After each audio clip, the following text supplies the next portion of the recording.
France ಕಳೆದ 20 ವರ್ಷಗಳಿಂದ ಪ್ರಪಂಚದಾದ್ಯಂತ ಇಂಟರ್ನೆಟ್ ಅನ್ನ ಏಕಚಕ್ರಾಧಿಪತಿಯಂತೆ ಆಳ್ತಾ ಇರೋದು ಗೂಗಲ್ ಕಂಪನಿ.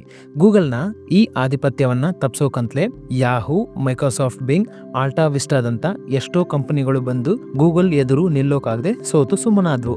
ಆದ್ರೆ ಇತ್ತೀಚೆಗೆ ಒಬ್ಬ ಭಾರತೀಯನ AI ಕಂಪನಿ ಗೂಗಲ್ಗೆ ಪ್ರತಿಸ್ಪರ್ಧಿ ಆಗೋದೇ ಅಲ್ಲದೆ ಗೂಗಲ್ನ ಕ್ರೋಮ್ ಬ್ರೌಸರ್ನ ಖರೀದಿಗೆ $34 ಮಿಲಿಯನ್ ಆಫರ್ ಅನ್ನ ಮುಂದಿಡುತ್ತೆ. ಈ ಕಂಪನಿಯ ಹೆಸರೇ ಪರ್ಪ್ಲೆಕ್ಸಿಟಿ. ಇದರ ಸ್ಥಾಪಕ ಅರವಿಂದ್ ಶ್ರೀನಿವಾಸ್. ಪರ್ಪ್ಲೆಕ್ಸಿಟಿ ಕಂಪನಿಯ ಪೊಟೆನ್ಶಿಯಾಲಿಟಿಯನ್ನ ಅರ್ಥ ಮಾಡಿಕೊಂಡು ಖುದ್ದು ಅಮೆಜಾನ್ ಮತ್ತು ಎನ್ವಿಡಿಯಾದಂಥ ದೈತ್ಯ ಟೆಕ್ ಕಂಪನಿಯ ಸ್ಥಾಪಕರು ಇದರಲ್ಲಿ ಇನ್ವೆಸ್ಟ್ಮೆಂಟ್ ಮಾಡಿದ್ದಾರೆ. ಪರ್ಪ್ಲೆಕ್ಸಿಟಿ ಕಂಪನಿ ಅತಿ ಕಡಿಮೆ ಸಮಯದಲ್ಲಿ ನೆಟ್ಟಿಗರನ್ನು ಆಕರ್ಷಿಸಿ ಅವರ ನಂಬಿಕೆಯನ್ನು ಗಿಟ್ಟಿಸಿಕೊಂಡು ಗೂಗಲ್ನ ಪ್ರತಿಸ್ಪರ್ಧಿಯಾಗಿ ಹೇಗೆ ಬೆಳೀತು ಅನ್ನೋದನ್ನ ಈ ವಿಡಿಯೋದಲ್ಲಿ ನೋಡೋಣ. ಅರವಿಂದ್ ಶ್ರೀನಿವಾಸ್ ರವರು ಗೂಗಲ್ ಸರ್ಚ್ ಇಂಜಿನ್ ನಲ್ಲಿದ್ದ ಕೆಲ ಪ್ರಾಬ್ಲಮ್ಗಳನ್ನು ಹುಡುಕಿ ಅದನ್ನ ಸಾಲ್ವ್ ಮಾಡಿ ಪರ್ಪ್ಲೆಕ್ಸಿಟಿ ಅನ್ನೋ $1 ಬಿಲಿಯನ್ ಬಿಸ್ನೆಸ್ನನ್ನ ಹುಟ್ಟು ಹಾಕಿದ್ರು. ಅರವಿಂದ್ ಶ್ರೀನಿವಾಸ್ ರವರು ನಿಮ್ಮಂತೆಯೇ ಮಧ್ಯಮ ವರ್ಗಕ್ಕೆ ಸೇರಿದವರು. ತನ್ನ ತಾಯಿಯ ಆಸೆಯನ್ನ ಈಡೇರಿಸೋಕೆ ಅರವಿಂದ್ ಶ್ರೀನಿವಾಸ್ IIT ಮಡ್ರಾಸ್ ನಲ್ಲಿ ಎಂಟ್ರೆನ್ಸ್ ಎಕ್ಸಾಮ್ ಅನ್ನ ಬರೀತಾರೆ. ಆದ್ರೆ ಎಂಟ್ರೆನ್ಸ್ ಎಕ್ಸಾಮ್ ನಲ್ಲಿ ಕಡಿಮೆ ಮಾರ್ಕ್ಸ್ ಬರೋದ್ರಿಂದ ಅವರಿಗೆ ತಮಗೆ ಇಷ್ಟ ಇದ್ದ ಕಂಪ್ಯೂಟರ್ ಸೈನ್ಸ್ ಸಬ್ಜೆಕ್ಟ್ ಸಿಗೋದಿಲ್ಲ, ಬದಲಿಗೆ ಎಲೆಕ್ಟ್ರಿಕಲ್ ಇಂಜಿನಿಯರಿಂಗ್ ಸಬ್ಜೆಕ್ಟ್ ಸಿಗುತ್ತೆ.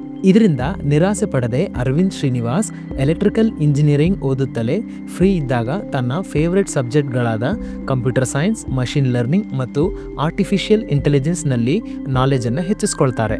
2017ರಲ್ಲಿ IIT ಮಡ್ರಾಸ್ನಿಂದ ಗ್ರಾಜ್ಯುಯೇಟ್ ಆದ ನಂತರ ಅರವಿಂದ್ ಶ್ರೀನಿವಾಸ್ ತನ್ನ ಪ್ಯಾಷನ್ನಂತೆ ಅಮೆರಿಕದ ಯೂನಿವರ್ಸಿಟಿ ಆಫ್ ಕ್ಯಾಲಿಫೋರ್ನಿಯಾದಲ್ಲಿ ಕಂಪ್ಯೂಟರ್ ಸೈನ್ಸ್ ಇಂಜಿನಿಯರಿಂಗ್ನಲ್ಲಿ PhD ಅನ್ನು ಮುಗಿಸ್ತಾರೆ. ಈಗಂದ್ರೆ ಆರ್ಟಿಫಿಷಿಯಲ್ ಇಂಟೆಲಿಜೆನ್ಸ್ ಟ್ರೆಂಡಿಂಗ್ ನಲ್ಲಿದೆ, ಆದರೆ 2017ರಲ್ಲಿ ಅದರ ಬಗ್ಗೆ ಯಾರು ಗಮನ ಹರಿಸ್ತಾ ಇರಲಿಲ್ಲ. AI ಅನ್ನ ಹೇಳ್ಕೊಡೋದಕ್ಕೆ ಸರಿಯಾದ ಟೀಚರ್ಗಳು ಇರಲಿಲ್ಲ. ಅರವಿಂದ್ ಶ್ರೀನಿವಾಸ್ ಅಂತ ಹೊತ್ತಲ್ಲೇ AI ಬಗ್ಗೆ ನಾಲೆಜ್ ಸಂಪಾದಿಸಿದ್ದು ತಮ್ಮ ಸ್ವಂತ AI ಸ್ಟಾರ್ಟ್ಅಪ್ಗೆ ಬಹಳ ನೆರವಾಗುತ್ತೆ. ಅದು ಹೇಗಂದ್ರೆ PhD ನಂತರ ಪ್ರಾಕ್ಟಿಕಲ್ ಎಕ್ಸ್ಪೀರಿಯನ್ಸ್ಗೋಸ್ಕರ ಅರವಿಂದ್ ಶ್ರೀನಿವಾಸ್ ಒಂದು ಹೊಸ AI ಕಂಪನಿಯಲ್ಲಿ ಇಂಟರ್ನ್ಶಿಪ್ಗೋಸ್ಕರ ಸೇರ್ಕೋತಾರೆ.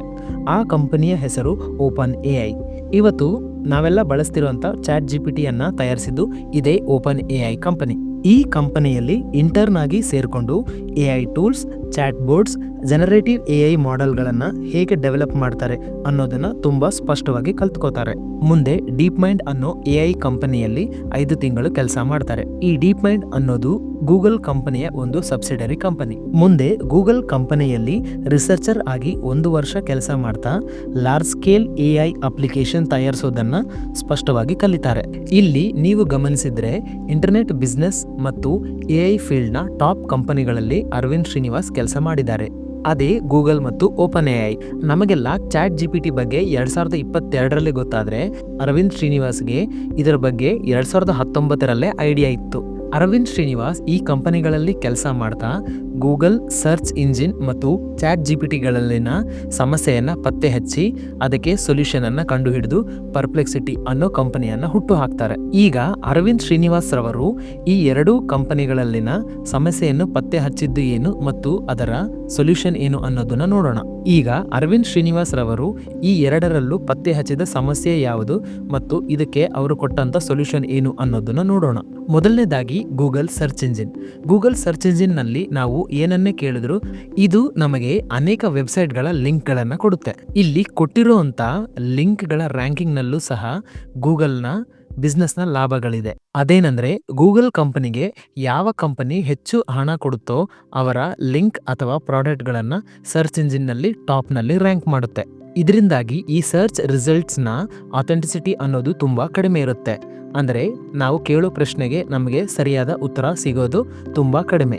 ಮೂರನೇದಾಗಿ ನಾವು ಗೂಗಲ್ನಲ್ಲಿ ಯಾವುದನ್ನು ಹೆಚ್ಚು ಬ್ರೌಸ್ ಮಾಡ್ತೀವಿ ಅಥವಾ ಯಾವ ಪ್ರಾಡಕ್ಟ್ ಅನ್ನ ಹೆಚ್ಚು ಸರ್ಚ್ ಮಾಡ್ತೀವೋ ಅನ್ನೋ ಡೇಟಾ ಅನ್ನ ತಗೊಂಡು ನಮಗೆ ಟಾರ್ಗೆಟೆಡ್ ಅಡ್ವರ್ಟೈಸ್ಮೆಂಟ್ ಅನ್ನ ಮತ್ತೆ ಪ್ಲೇ ಮಾಡ್ತದೆ. ಇದರಿಂದ ಪದೇ ಪದೇ ಅದೇ ಪ್ರಾಡಕ್ಟ್ ಅನ್ನ ತೋರಿಸಿ ನಮ್ಮಿಂದ ಆ ಪ್ರಾಡಕ್ಟ್ ಅನ್ನ ಖರೀದಿ ಮಾಡೋ ಹಾಗೆ ಮಾಡುತ್ತೆ. ಇದನ್ನೇ ಟೆಕ್ನಿಕಲ್ ಭಾಷೆಯಲ್ಲಿ ರೀಟಾರ್ಗೆಟಿಂಗ್ ಅಂತ ಕರೀತಾರೆ. ಈಗ ChatGPT ನಲ್ಲಿ ಕಂಡುಹಿಡಿದ ಸಮಸ್ಯೆಗಳನ್ನ ನೋಡೋಣ.